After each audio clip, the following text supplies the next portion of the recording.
televidentes, muy buenas noches. Qué gusto saludarlos. Bienvenidos a la tercera emisión del noticiero. El salario básico se mantendrá en $400 y llega contingente policial para combatir el hampa en Guayaquil. Dos de los principales temas de esta jornada. Buenas noches.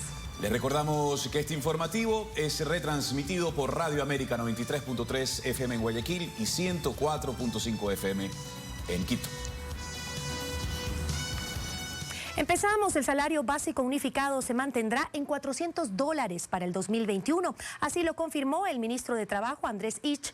Tras aplicar una fórmula técnica, el gobierno anunció la entrega de dos compensaciones de $60 y $100 para enero. Es la primera vez que no se dará un incremento del salario básico unificado, pero sí se brindarán compensaciones económicas por una ocasión para 2021. Esto fue anunciado por parte del ministro de Trabajo este 30 de noviembre, luego de que el Consejo Nacional de Trabajo y de Salarios no llegó a un acuerdo. Nos han dado las cifras actualizadas, nos dan cuenta de una inflación proyectada de menos 1,01%. A lo cual se le tiene que sumar el menos 0,73% de inflación proyectada para este año. Por lo tanto, de acuerdo a lo que establece el Código del Trabajo, no hay la posibilidad de incrementar el salario básico unificado para el año 2021. Pero ¿cuáles serán las compensaciones? El presidente lo anunció. Para compensar la difícil situación económica de 2020, otorgaremos dos compensaciones en enero de 2021. Quienes perdieron su empleo durante la pandemia y no lo han recuperado recibirán $100 por una vez. Quienes se ganan el salario básico unificado recibirán $60 por una vez. Estos recursos sean depositados en las cuentas individuales de cada una de estas personas en la Seguridad Social. Quienes se verán beneficiados de esta compensación económica son aquellos trabajadores que legalmente han estado constituidos en las empresas y que han percibido su salario básico unificado. Son 380.959 trabajadores. El desembolso del presupuesto general del Estado de 2021 será de $40 millones. Por un lado, garantizar todos los derechos que se pueda para los ecuatorianos que trabajan, pero también generar oportunidades. Ante estos anuncios, la postura de los empleadores fue esta. Se cumple con la norma y con los preceptos establecidos en base a la gravísima situación económica que está atravesando el Ecuador. Mientras tanto, los trabajadores aseguran que esto no generará poder adquisitivo. Si hay circulante, hay demanda. Si hay demanda, hay producción. Y si hay producción, hay empleo. Con esta medida se motiva la protección de los empleos existentes, aseguran las autoridades, y se generará más trabajo pleno, porque hay un 48% de ecuatorianos en la informalidad aún. Alcibiades Onofre, TC Televisión. Y esta es la primera vez en 20 años que el salario básico unificado no se incrementa. Revisemos ahora cómo ha sido el aumento cada año. En el 2016, el salario básico se fijó en $366. Para el 2017 subió $9 y quedó en $375. Para el 2018 el incremento fue de $11. El 2019 el salario subió $8 y para 2020 subió 6 y se fijó en $400. Hoy, como ya lo han escuchado, se ha decidido que no habrá incremento en el salario básico unificado para el 2021, quedando en los mismos $400.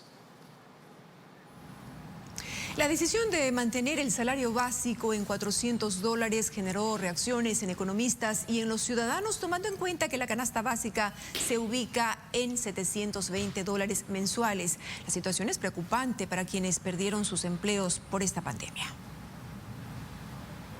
Mantener el salario básico unificado en $400 no afecta a una familia promedio, donde el 1.6% de sus integrantes tiene empleo y debe solventar una canasta básica familiar que bordea los $720 mensuales. Esto según el economista Víctor Hugo Villacrés. Diríamos que más o menos el ingreso familiar mensual se encuentra en $746, lo que quiere decir en efecto que hay un superávit o una diferencia positiva Sin embargo, dijo, el centro del debate son los 500.000 ecuatorianos que durante la pandemia se sumaron a la lista de desempleados. De alrededor de 3.300.000 personas estaban afiliadas a la Seguridad Social, únicamente han quedado actualmente alrededor de 2.600.000 personas. Y es que muchos optan por el comercio informal con irrisorios ingresos económicos. Serán unos $7 diarios que se gana. ¿Cómo hago?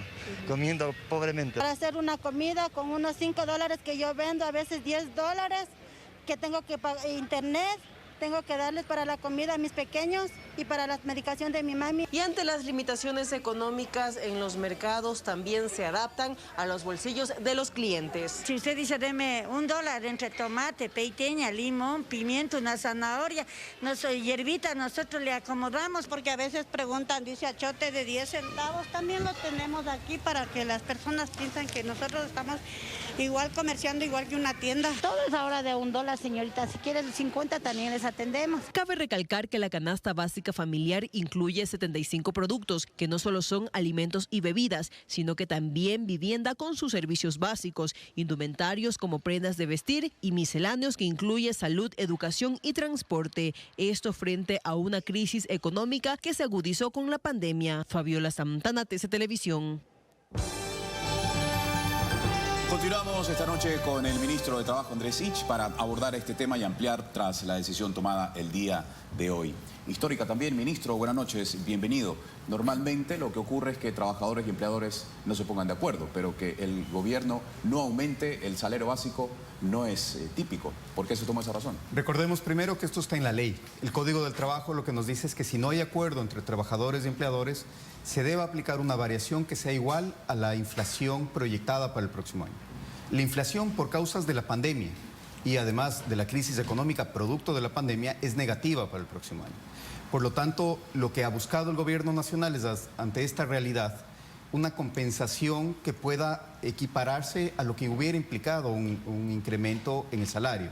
Compensación que se pagará a comienzos del próximo año y que le servirá a los ecuatorianos para poder tener un alivio. No solamente a los que ganan el salario básico, y eso creo que es importante, Andrés. El 4.8% de los ecuatorianos gana el básico.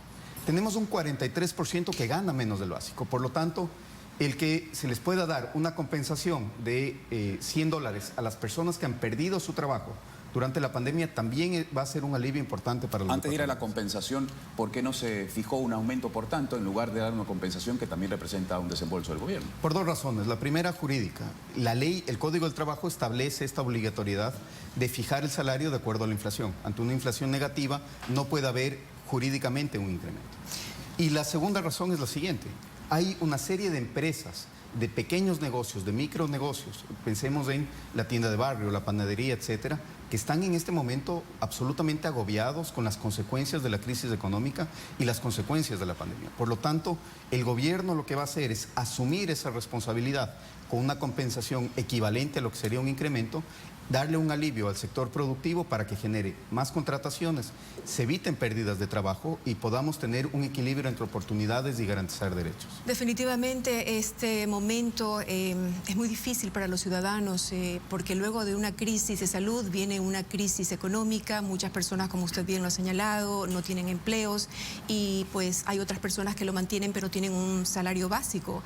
Es muy natural que quieran pues un aumento de sus ingresos y al no lograr un acuerdo, el gobierno pues dice no, a través del Ministerio de Trabajo vamos a hacer que tengan pues el mismo sueldo, que se mantenga y hay una compensación, un bono por una sola vez para quienes hayan perdido su trabajo y también para quienes ganen el sueldo básico, ¿verdad? ¿De qué manera se va a realizar la entrega de este bono?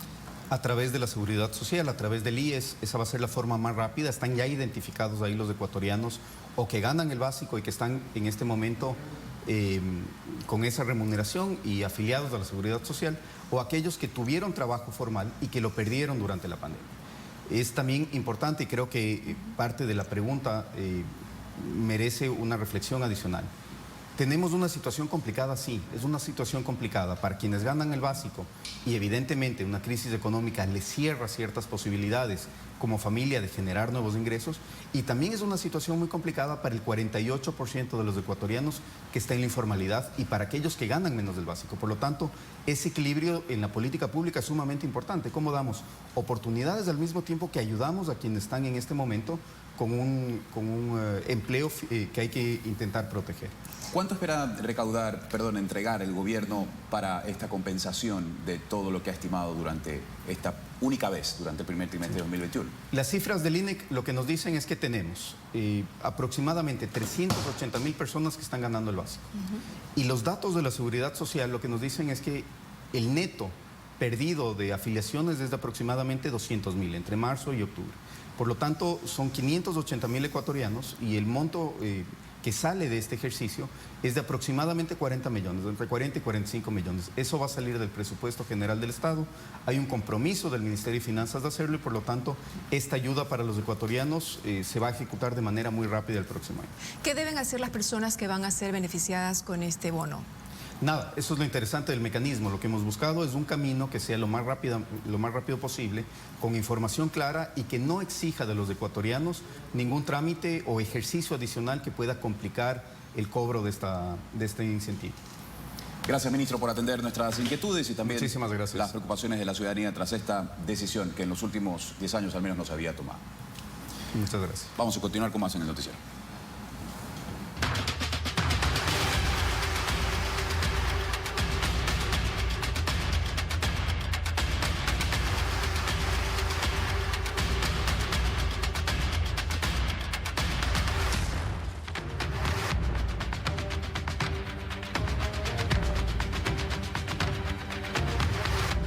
Personal de grupos tácticos de la policía está en Guayaquil, reforzando la seguridad en la ciudad. También 500 metropolitanos se sumarán a los patrullajes en las zonas calientes acechadas por la delincuencia. La cúpula policial hace base en Guayaquil para actuar contra la delincuencia. Y junto al ministro de Gobierno, grupos tácticos son los primeros en arribar a la ciudad para desplegar controles en puntos fijos. Alrededor de 150 agentes del Grupo de Intervención y Rescate, del Grupo de Operaciones Especiales y el Grupo Especial Móvil Antinarcóticos ya se encuentran operativos para reforzar la seguridad. Fiscalía se ha comprometido a proporcionar 3 fiscales de manera permanente a este tipo de operativos a fin de que se puedan judicializar de manera oportuna las infracciones o delitos que se descubran en estos operativos. Más de 500 policías metropolitanos se sumarán a los patrullajes. El ministro Pazmiño dio el visto bueno para que el personal pueda usar armas no letales. Nosotros estamos prohibidos por Constitución de tener armas letales, pero acabo de hablar con el señor ministro para que nos autorice el uso de armas no letales y él ha dado su consentimiento. ¿Cuáles serían esas armas? Gas, por ejemplo. Además, se establece un plan de acción que contará con mesas de trabajo y el objetivo es que el comité sea permanente. Reuniones que abordarán el manejo de la data de la policía, del ECU 911 y de otras instituciones de indicadores de impacto en la seguridad ciudadana. Y en 8 días estaremos evaluando, haciendo la primera evaluación respecto del trabajo de estas mesas. Se reubicarán las cámaras de videovigilancia urbana de acuerdo a la georreferenciación de los delitos. Las Fuerzas Armadas vuelven a las calles. José Luis Calderón, TC Televisión. Precisamente José Luis se encuentra en uno de los puntos de Guayaquil, entiendo en el sur de la ciudad. Detállanos eso, José Luis, y qué resultados se han tenido tras este operativo policial que ocurre a esta hora en el sur de la ciudad. Cuéntanos. Gracias, Andrés. A esta hora, a las 19:14, nos encontramos ubicados en la avenida 25 de Julio y Ernesto Albán, un importante corredor comercial del sur de Guayaquil. Y desafortunadamente, de acuerdo a denuncias y hechos delictivos, una de las zonas más peligrosas del país. Más del 60% de las muertes violentas ocurren en el sector sur de Guayaquil. Y es por eso, y de acuerdo al recién conformado Comité de Seguridad, se ha implementado implementado un importante operativo policial, acompañado también de agentes de la Autoridad de Tránsito Municipal para poder enfrentar, disuadir cualquier actividad delictiva. Vamos a conversar, por supuesto, brevemente con el coronel Francisco Zumárraga, quien es jefe policial de Los Esteros. El coronel Francisco Zumárraga, quien se encuentra en estos momentos en torno a este operativo policial. Cuán importante poder establecer esto y los resultados que se puedan obtener. Gracias. Muy buenas noches. Primero reciba a todos los televidentes un saludo efusivo por parte de la Policía Nacional. La institución se encuentra desplegando el 100% de su contingente con la finalidad de garantizar la seguridad tan anhelada por todos. Es así que todas esas estrategias se traducen en operativos como estos, que significa el operativo de control a vehículos y personas. Acá estamos tratando de focalizar aquellas áreas de concentración de violencia y aquellas áreas con problemas crónicos con la finalidad de ejecutar estos controles y poder de una u otra forma dar la respuesta que la ciudadanía requiere. Así es, coronel. Precisamente, ¿cuántos agentes policiales están actuando en este operativo? Como usted comprenderá, la seguridad ciudadana no solamente le atañe a la Policía Nacional, así es que hemos articulado con varias instituciones y estamos en este momento trabajando también con la ATM, con el objetivo de que cada una, de acuerdo a sus competencias, cumpla la función que le corresponde. Vamos a hacer un recorrido, coronel. Indíqueme el tipo de operativo que están implementando, qué tipo de procedimientos, qué abordaje se realiza a la ciudadanía, qué documentación obviamente se le exige, quien no porte también determinado tipo de documentación, ¿de qué forma actúa la policía? ¿Hay o ya hay detenidos también? Por favor, acompañe. Este es un mega operativo que tiene el objetivo de ejercer un control tanto a vehículos como a las personas en la documentación que portan y en los enseres que puedan llevar dentro de sus unidades. Nosotros estamos empeñados en generar la reducción de los índices de violencia y delincuencia, y es así que el 100% de nuestro contingente se encuentra trabajando permanentemente, no solo en este sector, sino en toda la ciudad de Guayaquil y, por qué no decirlo, en todo el país. Muchas gracias, coronel. El coronel Francisco Zumárraga, quien es jefe de la policía en el distrito Esteros. Estamos en el sur de Guayaquil, en la avenida 25 de Julio y Ernesto Albán. De acuerdo a la georreferenciación del delito, era importante que la policía empiece a implementar operativos en este sector de Guayaquil, luego de haber decidido en un recién conformado comité operativo de seguridad que policía, Fuerzas Armadas y otras importantes autoridades vinculadas al orden establezcan para poder enfrentar que ocurren en nuestra comunidad. Vámonos a una pausa publicitaria y promocional. Gracias, continuamos con más información luego de ello. Seguimos informando. Instituciones públicas han intensificado los controles en la contratación durante la pandemia para detectar posibles casos de corrupción.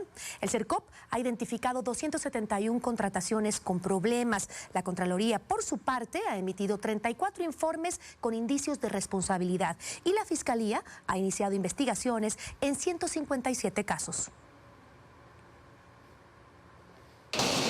La emergencia sanitaria dejó al descubierto cómo la corrupción vulnera con facilidad el sistema de compras públicas. Según el CERCOP, entidad encargada de regular la contratación pública, en lo que va de 2020, se han identificado al menos 271 procesos con irregularidades. Hay casos de GATS, por ejemplo, que hacen preparación y rehabilitación de canchas de fútbol, de temas de emergencia o ciertas construcciones que no tiene que ver con la salud o con la emergencia sanitaria. De los 271 procesos, las instituciones que presentan más casos son 97 municipios, 31 hospitales, 22 juntas parroquiales y 21 empresas públicas locales. Hemos encontrado que en ciertos casos proveedores, cuando existía información asimétrica y compraban de manera individual, pues vendían a un precio a una entidad y a otro precio a otra entidad cuando era el mismo bien o servicio. Entonces todos estos hallazgos se manda a Contraloría para que ellos profundicen en el análisis toda vez que está ya contratado. Muchos de estos procesos tienen que ver con la compra de fármacos e insumos médicos,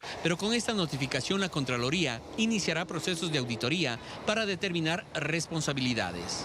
como otras 287 acciones de control que desarrolla al momento. 181 están en plena ejecución, 72 con informes aprobados y 34 tienen ya auditorías con indicios de responsabilidad penal. De su parte, la Fiscalía General del Estado conformó la Fuerza de Tarea Multidisciplinaria con 8 fiscales. Hasta el momento se iniciaron procesos de 157 casos de corrupción en el contexto de la pandemia en 18 provincias. Resultado de las investigaciones, se reporta 154 allanamientos, 654 personas procesadas y de ellas 55 están con prisión preventiva. Sin embargo, para la Comisión Nacional Anticorrupción, las acciones de las autoridades llegaron tarde. En junio, septiembre y noviembre del 2019, antes de los problemas debidos a la pandemia, denunció quienes vendían con sobreprecio los insumos. Según la Comisión Anticorrupción, existirían mafias de proveedores de insumos y medicamentos que están lideradas por extranjeros. Información documentada que ha sido entregada a las autoridades. Gustavo Merino, TC Televisión.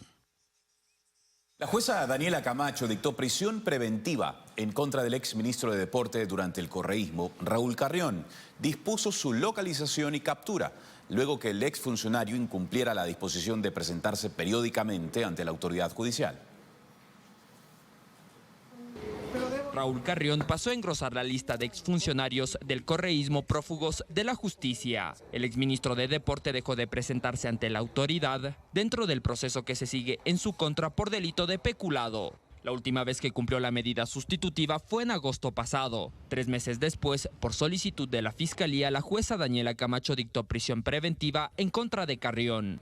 El paradero del exsecretario de Estado es desconocido. Su abogado durante la audiencia dijo que no ha tenido contacto con él en las últimas semanas. Señaló que no se ha presentado porque se habría contagiado de COVID-19, pero no exhibió ningún documento que certifique la enfermedad. En abril del año pasado, Carrión fue sentenciado en primera instancia a 5 años de prisión. Presentó el recurso de apelación, pero fue rechazado. No fue encarcelado puesto que todavía le quedaba la casación. Este caso se remonta a inicios del gobierno anterior. Está relacionado al incumplimiento de procedimientos establecidos en la Ley de Contratación Pública. Según la Fiscalía, Carrión y otros exfuncionarios subdividieron 11 contratos en la construcción del complejo deportivo Río Verde en Esmeraldas. De esta forma, Carrión se convierte en el último exfuncionario del correísmo que pasa a tener la condición de prófugo, al igual que Vinicio Alvarado, Ramiro González, Walter Solís, María de los Ángeles Duarte o el mismo Rafael Correa.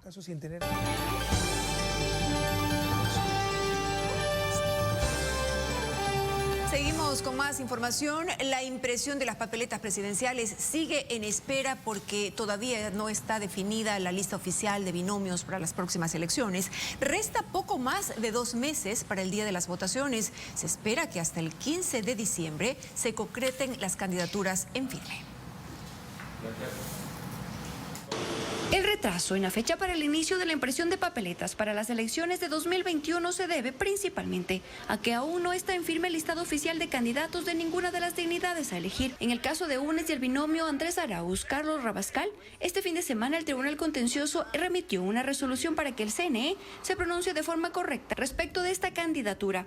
Y sobre Álvaro Noboa hay un recurso interpuesto ante el mismo tribunal para que se permita su inscripción. El Tribunal Contencioso Electoral regresa al Consejo Electoral. Tenemos que acatar. El CNE había previsto el inicio de impresión de papeletas para esta primera semana de diciembre, pero esto no podrá darse, pues para ello los listados de candidatos deben ser oficiales. Y a mi criterio, sí, el Tribunal Contencioso Electoral cometió muy serios errores. El director de la Escuela de Derecho de la UID y analista electoral Esteban Ron habla de las consecuencias que este retraso puede traer. Porque si hay fechas preestablecidas en el contrato, esto va a traer repercusiones y responsabilidades administrativas al CNE. Solicitamos un pronunciamiento al Instituto Geográfico Militar, donde se hará la impresión de papeletas. Desde el Departamento de Comunicación se nos informó que se pronunciarán una vez que el proceso esté encaminado. Karen Aro, TC Televisión. Un acuerdo fue firmado por representantes de organizaciones políticas para evitar, en lo posible, el desarrollo de concentraciones masivas durante la campaña electoral. Se busca frenar las aglomeraciones y la propagación del COVID-19 por añadidura. En Quito, la capacidad hospitalaria se mantiene al límite.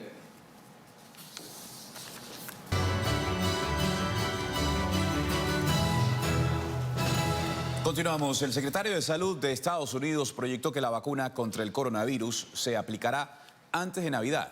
El laboratorio Moderna solicitó que le permitan el uso de emergencia de sus dosis.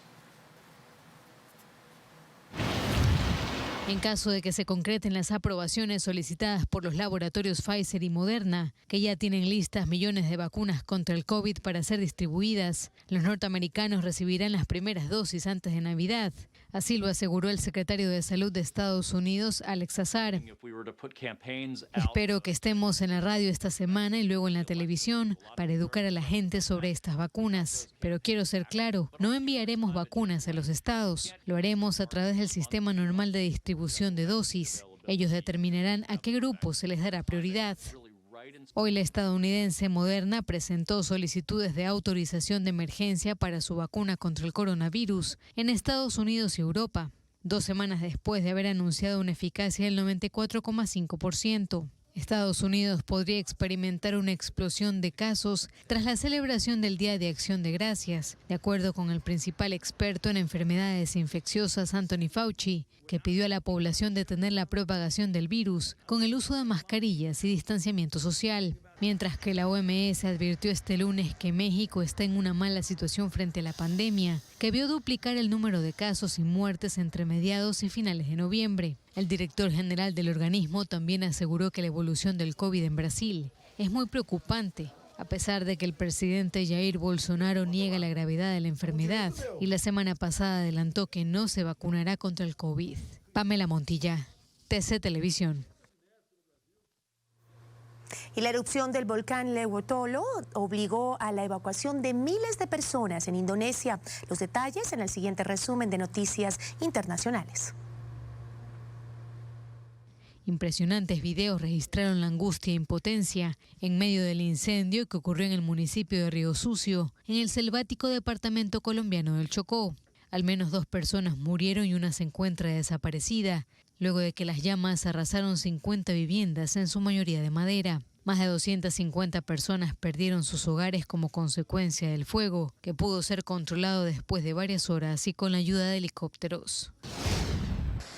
3 personas murieron en Cerdeña por las fuertes lluvias que causaron inundaciones y ríos de lodo en esa isla italiana. Otras 2 personas están desaparecidas en la localidad de Viti, en la provincia de Nuoro, que ha sido prácticamente devastada por un río de barro que ha sepultado todo cuanto ha encontrado a su paso. Más de 4.400 habitantes fueron evacuados después de la erupción del volcán Lewotolo en Indonesia, que proyectó una columna de humo y cenizas a más de 4 kilómetros de altura. El aeropuerto local fue cerrado temporalmente y se suspendieron varios vuelos. Un brillante meteoro que caía del cielo pudo verse desde gran parte de Japón, acaparando la atención en medios sociales y la televisión. El meteoro brilló con fuerza en su rápido descenso a través de la atmósfera de la Tierra. Algunos de sus fragmentos pudieron haber caído en la ciudad. El presidente electo de Estados Unidos, Joe Biden, se rompió el pie derecho al resbalarse mientras jugaba con uno de sus perros. Su médico confirmó fisuras en la mitad del pie. El profesional indicó que Biden tendrá que llevar probablemente una bota ortopédica durante varias semanas. Pamela Montilla. Seguimos, amigos. 3 personas murieron en un accidente en la provincia de Los Ríos. Una de las víctimas quedó calcinada. Aún desconcertados por la noticia, los familiares de Jean Paul Gaibor Zamora, de 26 años, no asimilan la muerte del joven que falleció calcinado en el interior de su automóvil tras chocar frontalmente con un taxi en la vía Babahoyo-Montalvo en la provincia de Los Ríos. Él siempre viajaba, él iba y venía, como por esto de la pandemia no había muchos carros para allá, entonces él viajaba en su carrito. A lo que yo veo que dice que el carro se accidentó, que mi hijo se accidentó, yo cojo y lo timbro, él ya no timbró. ¿Usted no lo podía creer? No lo podía creer, no, yo no, y todavía no creo que es verdad, oiga. Sí. No puedo hablar más. Gaibor era infante de marina en servicio activo desde hace 7 años. Había salido franco y viajaba desde Esmeraldas hacia su cantón natal, Montalvo. Pero a menos de 10 minutos de la casa de sus padres ocurrió el siniestro. A mí me avisó el papá de él porque nosotros vivimos en Milagro. Yo soy de Milagro y nosotros vivimos allá. Sino es que él iba donde sus papás para poder, imagino que madrugar y llegar a la casa en la mañana porque esta semana nos íbamos a ir de pesca.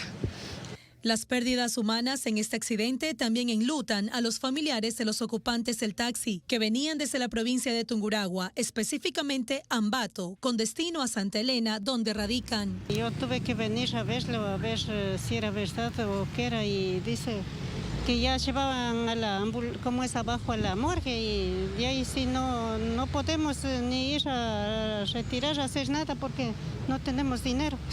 Narcisa Chañay, de 46 años, y su hijo José Luis Labre Chañay, de 22, fueron las víctimas mortales. Estábamos bien y cuando nos dan la trágica noticia de que tuvieron un accidente y han fallecido.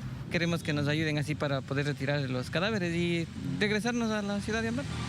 Según el parte de la Comisión de Tránsito del Ecuador, el vehículo taxi iba con dirección Montalvo-Babahoyo, cuando a la altura del kilómetro 198 de la vía, aparentemente el automóvil donde viajaba Gaibor invadió el carril contrario, provocando el aparatoso choque que lo hizo salir de la carretera y finalmente incendiarse. Dentro del taxi aparentemente vienen 8 personas, de cual resultaron fallecidas 2 y 6 se encuentran en casas asistenciales. Más adelante, con las investigaciones pertinentes al caso, se podrá determinar las causas y el motivo de cómo sucedió este siniestro de tránsito. Hasta el momento se conoce que una de las heridas, de tan solo 12 años de edad, continúa aún asilada aquí en el Hospital IES de Babahoyo, mientras que los otros 5 heridos fueron trasladados hasta la ciudad de Guayaquil por la condición de su salud.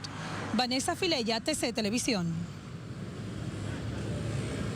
Vamos ahora con otro tema también alarmante. La violencia intrafamiliar y el machismo dejan la muerte de 4 mujeres en los últimos días.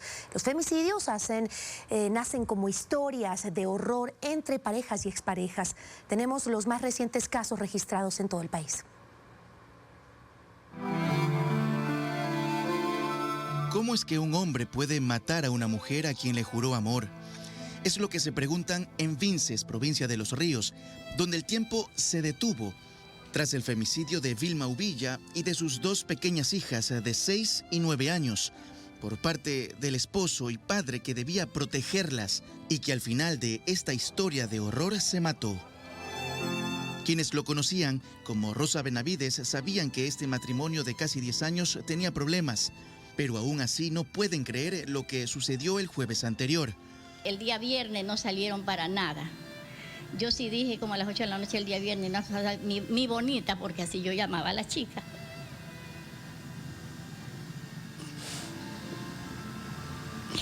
Yo decía, así mi bonita no ha salido. Entonces nada no se escuchó, oiga. En el cementerio del Cantón, en donde este domingo despidieron a la madre y a las niñas, el ambiente era desgarrador. Los familiares de Vilma y de Parmanedis no quisieron pronunciarse sobre esta pesadilla. Los vecinos del centro histórico de Quito comparten esa tristeza. Allí, Ángela, de 18 años, fue asesinada por su novio este domingo. No tiene ni papá, ni mamá, ni familia, nada, porque son de la aldea donde viven esos chicos que no tienen padre. Ella se refiere a que Ángela y su novio fueron parte de un programa de protección infantil y se reencontraron en un departamento rentado, pero una revelación lo cambió todo. Él ha querido tener relaciones con la chica, entonces la chica le ha dicho que no es el primer hombre que ella haya tenido relaciones con otro. Y seguramente por los celos, yo no sé qué pasó, le ha asfixiado. Luego el asesino pidió perdón a un sacerdote y se entregó a la policía. Le había indicado que le había asfixiado con una almohada, es lo que nos comentó el párroco, que le había indicado que le había cometido este hecho. Quien no pidió perdón fue el agresor de Odalia Sánchez Olivo, de 32 años. Ella recibió varios machetazos de su esposo, Víctor Sánchez Olivo, este fin de semana, en Ventanas, provincia de Los Ríos. En la agresión, Odalia perdió su mano y por poco forma parte de la lista de víctimas mortales del femicidio. Odalia se recupera en el Hospital Guayaquil y su agresor huyó. Emilio Zamora, TC Televisión. Qué imágenes y qué momentos tan dolorosos y tristes. Las muertes violentas contra mujeres no cesan en el país. Ustedes lo saben muy bien. Lo dicen las cifras también. El Centro Ecuatoriano para la Promoción y Acción de la Mujer, CEPAM, reporta 105 femicidios en lo que va del año. en el país a nivel nacional, mientras que en el 2019 hubo 95. La policía también registra y tiene otros datos. Contabiliza este 2020 70 muertes violentas. Durante el año pasado ocurrieron 61. En Quito, una mujer estuvo a punto de quitarse la vida desde el puente sobre el río Chiche.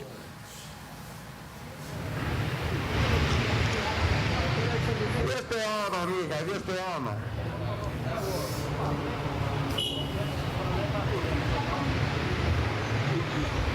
El hecho se registró pasado el mediodía de este lunes, pero fue impedido por policías, agentes de tránsito y también por una amiga. Qué importante la presencia de un ser querido. Dios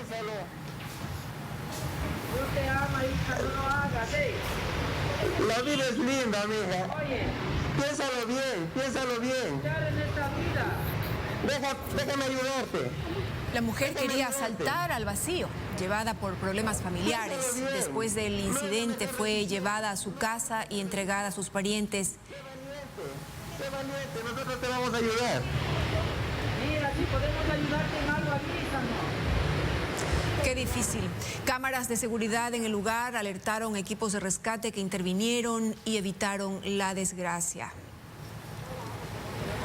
Momentos impactantes, difíciles e inolvidables para ella y ejemplares para otros casos.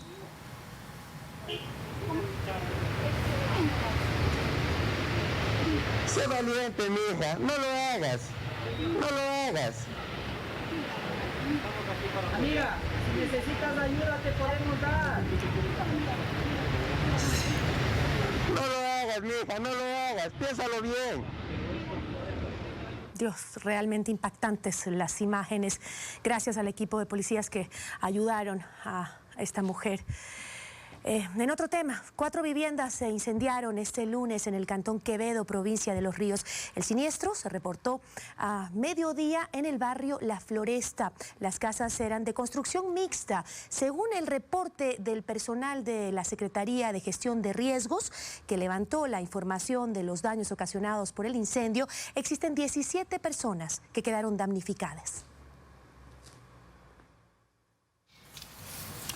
2 días de tortura vivió en su secuestro el hermano del ex vicepresidente Jorge Glass. El caso se registró en Lomas de Urdesa, en Guayaquil.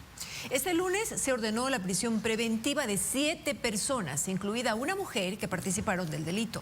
Detalles.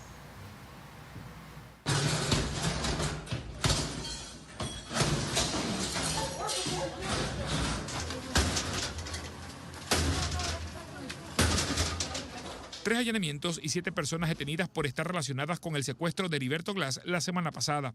En la audiencia de formulación de cargos se les ordena prisión preventiva. La misma que estuvo debidamente motivado. Por lo tanto, quedaron detenidos 7 personas, 6 varones y una mujer. Cada quien cumplió un rol importante en su actuación que la Fiscalía tenemos bien identificado. La propia víctima contó a la Fiscalía y a la policía cuáles fueron los momentos más críticos en cuanto a este secuestro que duró cerca de 48 horas. 2 personas lo interceptan en una moto y otros en un carro. Para bajarlo, un sujeto lo golpea con un casco en la cabeza y un puñetazo en el rostro.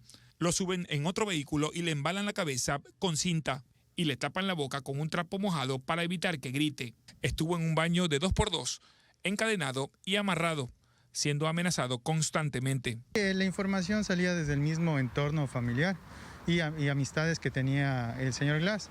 Con esto nos quiere decir que la información, inicialmente hubo un estudio previo del señor Glass, la ruta que tenía, y por lo cual con esto se generó en Lomas de Urdesa la interceptación del señor y posterior el traslado a los lugares de cautiverio.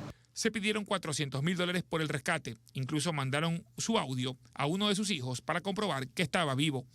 Pero fueron los propios secuestradores los que le dijeron a la víctima que él mismo sea quien les entregue $20.000, liberándolo y procediendo luego a dar con los negociadores de este último valor.